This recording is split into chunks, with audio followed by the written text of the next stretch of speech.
सब, आशा करती हूँ आप सब अच्छे होंगे, स्वस्थ होंगे। स्वागत है आपका इस कक्षा में। आइए आज हम पढ़ते हैं हिंदी का पाठ 7, लोभ का फल। लोभ यानी लालच का फल। प्रस्तुत पाठ में बताया गया है कि लालच का परिणाम कभी कभी बेहद खतरनाक होता है। किशन ने अपनी मेहनत तथा लगन से संपन्न किसानों की श्रेणी में अपना स्थान बनाया था। हरे भरे खेत, पशुधन और नौकर चाकर उसकी संपन्नता का बखान करते थे। उसे भी ये सब देखकर बड़ी खुशी होती और मन के किसी कोने में दबा अहंकार भी पुष्ट होता, है ना। उसकी संपन्नता गांव के अनेक लोगों को फूटी आंख न सुहाती थी। वे ऊपर से विनम्र बने रहते और अवसर मिलने पर उसे नुकसान पहुंचाते। वो बड़ी विनम्रता से उन्हें समझाता, किंतु उन पर कोई प्रभाव न पड़ता। उसका सबसे समीप का पड़ोसी उसे नुकसान पहुंचाने में सदा आगे रहता।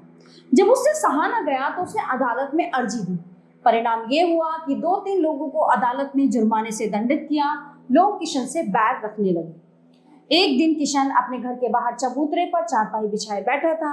एक परदेशी किसान आकर उसके घर के सामने से निकला। उसने किशन को बताया कि वो सतलुज पार से आ रहा है। वहां उपजाऊ जमीन यूं ही पड़ी। वहां की बस्ती में नए बसने वाले किसान को 20 एकड़ जमीन मुफ्त मिल रही है। वहां रहकर खेती करने वाले किसान बड़ी जल्दी संपन्न हो जाते हैं। वहां के लोग संपन्न भी हैं और व्यवहारिक भी। वे चाहते हैं कि उनकी बस्ती बड़ी हो, अधिक लोग वहां रहें। किशन अपने गांव के लोगों के व्यवहार से असंतुष्ट तो था ही। एक दिन गांव छोड़कर परिवार के साथ उस स्थान पर जा पहुंचा जिसकी चर्चा परदेसी किसान ने की थी। एक बड़े गांव की पंचायत में सम्मिलित होकर उसने जमीन का पट्टा प्राप्त कर लिया। सम्मिलित जमीन से उसे और उसके परिवार के लिए 100 एकड़ जमीन दे दी गई थी। वो मेहनत से खेती करने लगा। वह पहले से भी अधिक संपन्न हो गया। उसने अपना नया मकान बनवा लिया और बहुत से जानवर खरीद लिए। किशन आराम से रहता था और अपनी सफलता पर गर्व करता था।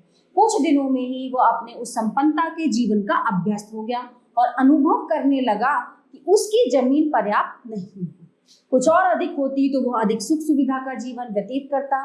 ये मनुष्य का स्वभाव है कि उसको जितना सुख मिलता है वह उससे अधिक सुख प्राप्त करने की कामना करने लगता है। थोड़ा समय यूं ही बीत गया। एक दिन किसी सौदागर ने रात्रि व्यतीत करने हेतु किशन के किवाड़ खटखटाए और अपना कारण बताया तो किशन प्रेम पूर्वक उसे भीतर लाया, उसके लिए बिस्तर लगाया और उसे भोजन करवाया। सौदागर उसके व्यवहार से प्रभावित हुआ और वे लोग बातचीत करने लगे। जमीन और खेती बाड़ी की चर्चा हुई, उसके बारे में बातें हुई। सौदागर ने उसे बताया कि वो नेतानी नदी के उस पार से आ रहा है। वहां इतनी अधिक उपजाऊ जमीन खाली पड़ी है कि जितनी चाहे लेकर जोत लो। सौदागर की बात सुनते ही किशन नेतानी नदी के पार जमीन पर किसान बनने के सपने देखने लगा। उसने अगले दिन सौदागर को विदा किया और सौदागर के बताए स्थान के विषय में आवश्यक पूछताछ की। संतुष्ट होकर उसने वहां जाने की तैयारी आरंभ कर दी। वहां के लोगों को भेंट देने के लिए उसने चाय के डिब्बे, मिठाई, कपड़े और अन्य अनेक वस्तुएं ले ली। घर की देखभाल का कार्य पत्नी को सौंपकर और एक आदमी को अपने साथ लेकर वो यात्रा पर निकल पड़ा। 7 दिन बाद वो उस स्थान पर पहुंचा जहां से कोलों की बस्ती आरंभ होती थी। उसने देखा कि नदी के किनारे जमीन ही जमीन है, सब खाली पड़ी है। वहां के लोग खेती नहीं करते, पशुपालन और शिकार ही उनकी जीविका का आधार थे। वहां के लोग सीधे और सरल स्वभाव के थे। तो किशन ने साथ लाई वस्तुओं की भेंट देकर उन लोगों को खुश कर दिया और दुभाषियों के द्वारा अपने वहां पहुंचने का उद्देश्य बता दिया। लोगों ने भी किशन का उत्साह से स्वागत किया। उसे सबसे अच्छी डेरे में ले जाकर बिठाया। किशन के सम्मान में उन लोगों ने एक शानदार दावत दी। किशन ने कहा, मैं आपकी जमीन देखकर बहुत खुश हूँ। हमारे यहाँ जमीन की कमी है और वो आपकी जमीन की तरह उपजाऊ भी नहीं। उसी समय एक आदमी रोएदार बड़ी टोपी लगाए वहां आया। सब उसके सम्मान में खड़े हो गए। दुभाषी ने बताया कि ये हमारा मुखिया है। किशन भी उसके सम्मान में खड़ा हो गया। उसने तुरंत अपने सम्मान में से बढ़िया बढ़िया चीजें निकाली और सरदार को भेंट कर दी। सरदार ने किशन की भेंट सहर्ष स्वीकार कर ली। लोगों ने सरदार को किशन के आने का उद्देश्य बताया। सरदार ने अपने साथियों की बातें सुनकर किशन से कहा, हमारे यहाँ जमीन की कमी नहीं है, जितनी चाहो अपनी पसंद की उतनी जमीन ले लो। किशन ने कहा, मैं चाहता हूँ कि जो जमीन लूं कस्बे की अदालत में उसकी पक्की लिखा पढ़ी हो जाए। जब सरदार ने किशन की शर्त मान ली तब किशन ने पूछा, जमीन किस भाव मिलेगी? 1000 रुपया प्रतिदिन। सरदार ने उत्तर दिया। किशन चकित हुआ, बोला, मेरी समझ में नहीं आया एक दिन का ये कैसा हिसाब। सरदार ने कहा, एक दिन में पैदल चलकर जितनी जमीन तुम नाप डालो उतनी ले लो। एक दिन का मूल्य 1000 होगा। एक शर्त और है, यदि तुम जहां से चलोगे उसी स्थान पर उसी दिन सूर्यास्त के पहले ना लौट आओगे तो तुम्हें जमीन नहीं मिलेगी और तुम्हारा 1000 रुपया जब्त कर लिया जाएगा। किशन ने सोचा कि दिन भर में बहुत सारी जमीन घेरी जा सकती है। वो तुरंत मुखिया की शर्त पर जमीन लेने को तैयार हो गया। बात पक्की हो गई। अब अगली सुबह की प्रतीक्षा थी। रात भर उसे नींद नहीं आई। विचारों की विशालता में जमीन का ही बिंदु ढूंढता रहा। वो सोचता रहा कि अपनी सारी शक्ति को वह चलने में ही लगा देगा, जिससे अधिक से अधिक जमीन घेरी जा सके। इतनी जमीन घेर लूंगा कि मेरे जैसा किसान कहीं सुना भी न जा सके। उसे जोतने के लिए दर्जनों बैलों और नौकरों की आवश्यकता पड़ेगी। उसके सपनों में भी यही बातें बनी रही। किशन ने सवेरे उठकर आदमी को जगाया और उसे गाड़ी तैयार करने को कहा। वो खुद लोगों को बुलाने गया। जब सब लोग इकट्ठे हो गए और सरदार भी आ गया, तब उसने कहा, अब हमको चल देना चाहिए। समय बहुत हो गया। किशन एक मिनट भी नष्ट नहीं करना चाहता था, इसलिए उसने चाय पीने से भी इनकार कर दिया। मुखिया किशन को लेकर टेकड़ी पर पहुंचा। अपनी रोएदार टोपी को उतारकर टीले पर रखते हुए उसने कहा, ये निशान रहेगा, यहाँ से चलकर तुम्हें यहीं आना होगा। सूर्य डूबने से पहले तक जितनी जमीन घेर लोगे वह तुम्हारी हो जाएगी। किशन ने 1000 रुपए गिरकर टोपी पर रख दिए। एक रुमाल में रोटियां रखी, पानी की बोतल ली और फावड़ा भी ले लिया। धोती कसकर और आस्तीनें चढ़ाकर चलने को तैयार हो गया। पहले वे यह नहीं तय कर पा रहा था कि किस दिशा में चला जाए। पूर्व दिशा में सूर्य निकल रहा था। वो अपना समय नष्ट नहीं करना चाहता था, बस पूर्व दिशा की ओर चल पड़ा। 1 किलोमीटर चलने के बाद उसके बदन में फुर्ती आई और वह तेज चाल से चलने लगा। लगभग 5 किलोमीटर चलने के बाद उसने पीछे मुड़कर देखा। उसे टेकड़ी और उस खड़े आदमी धूप में साफ दिखाई देते थे। अब धूप में गर्मी आने लगी थी। उसे खाने की याद आई, पर उसने खाया नहीं। बास्केट उतार कर कंधे पर रखी और अपनी चलने की गति को तेज कर दी। उसने पीछे मुड़कर देखा तो टेकड़ी कठिनाई से दिखाई देती थी। उसके ऊपर चलते हुए लोग चींटियों की तरह रेंगते से लगते थे। उसने सोचा, काफी दूर निकल आया हूँ, अब लौटना चाहिए।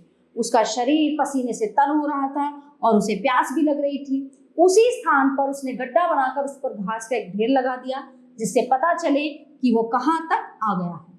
पानी पीकर वो बाईं ओर मुड़ा। जैसे जैसे वह आगे बढ़ता उसे अच्छी उपजाऊ भूमि दिखाई देती। उसका लालच बढ़ता जाता और वह चलता जाता। दोपहर हो रही थी और सूरज उसके सिर के ऊपर था। वो कुछ थकान का भी अनुभव करने लगा था।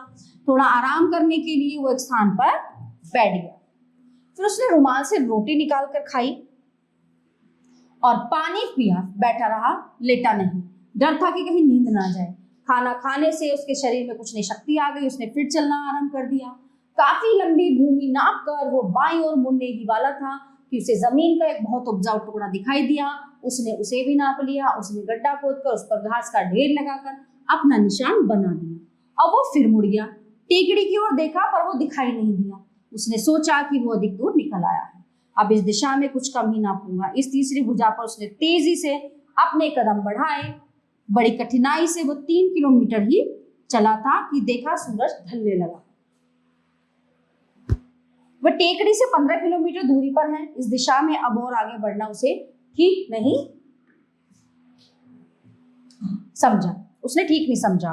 ठीक है, अब होता क्या है, अब वो सीधा टेकड़ी की ओर चलने लगा। यहाँ पर भी उसने गड्ढे पर घास का ढेर बनाकर निशान बना दिया। अब किशन इतना थक गया था कि उसके लिए आगे चलना कठिन हो रहा था। गर्मी ने उसकी सारी शक्ति क्षीण कर दी, है ना। और पैरों में छाले पड़ गए थे। टांगे उठती नहीं थी। सूरज ढल रहा था, इसलिए आराम करने के लिए भी वह समय नहीं था। फिर भी वो तेज चाल से आगे बढ़ रहा था। उसने बास्केट, टोपी, जूते सब फेंक दिए। उसकी सांस फूल रही थी। बार बार यही सोचता था कि सूरज डूबने से पहले टेकड़ी पर कैसे पहुंचूंगा। अब वो दौड़ने लगा। उसकी छाती जोर से धड़क रही थी। वो डर रहा था कि थकान के कारण गिरकर कहीं मर न जाए, पर उसने दौड़ना बंद नहीं किया। वो उन लोगों के सामने हार मानकर अपनी हंसी नहीं कराना चाहता था। सूरज क्षितिज में समाया जा रहा था। किशन भी अपने निकट के स्थान पर आ गया था। टेकड़ी पर खड़े लोग चिल्लाकर उसे उत्साहित कर रहे थे। उसे टेकड़ी पर टोपी और उसके निकट बैठा सरदार साफ दिखाई दे रहे थे। उसने निराश दृष्टि से सूर्य की ओर देखा। सूर्य धरती के नीचे धंस चुका था। किशन जान गया कि टेकड़ी तक पहुंचते पहुंचते अंधेरा हो जाएगा। उसके मुख से एक चीख निकल गई। उसकी सारी मेहनत बेकार हो गई, व्यर्थ हो गई। टेकड़ी पर लोग अब भी पुकार रहे थे, ये ऊंचाई पर थे और अब भी उन्हें सूरज दिखाई दे रहा था। किशन ने भी देखा कि टेकड़ी पर अभी धूप है। अपनी सारी शक्ति समेटकर उसने लंबी सांस खींची। वो आंख मूंद कर टेकड़ी की ओर दौड़ा। टेकड़ी के पास वो मुंह के बल गिरा और मुंह से चीख निकल पड़ी। उसके हाथ टेकड़ी पर रखी सरदार की टोपी तक पहुंच चुके थे। सरदार ने कहा, देखो भाई, इसने कितनी जमीन ले डाली। किशन का नौकर दौड़कर आ गया। उसने किशन को उठाना चाहा। किशन के मुंह से खून बह रहा था और वह मर चुका था। सरदार के आदमी दुखी भी थे और दोनों पर हंस भी रहे थे। नौकर ने किशन के लिए कब्र खोदी और उसी में दफना दिया। किशन के लिए केवल 2 मीटर जमीन ही पर्याप्त थी। तो देखा आपने, इस कहानी में ये बताया गया है कि लालच बहुत बुरी चीज है। इसलिए जितने में हम संतुष्ट हैं, जितने में हमारा काम चल रहा है, जितने में हम अच्छी जीवन जी रहे हैं, हमें उतने में ही संतुष्ट होना चाहिए। जितना लोभ लालच बढ़ेगा, दिक्कतें उतनी आएंगी, उतनी परेशानियां बढ़ेंगी और कहीं ना कहीं उसमें हमारा नुकसान जरूर है। प्यारे बच्चों, ये पाठ यहीं पे समाप्त होता है। आशा करती हूँ आपको बहुत अच्छे से समझ आया होगा। मिलते हैं अगली कक्षा में। धन्यवाद।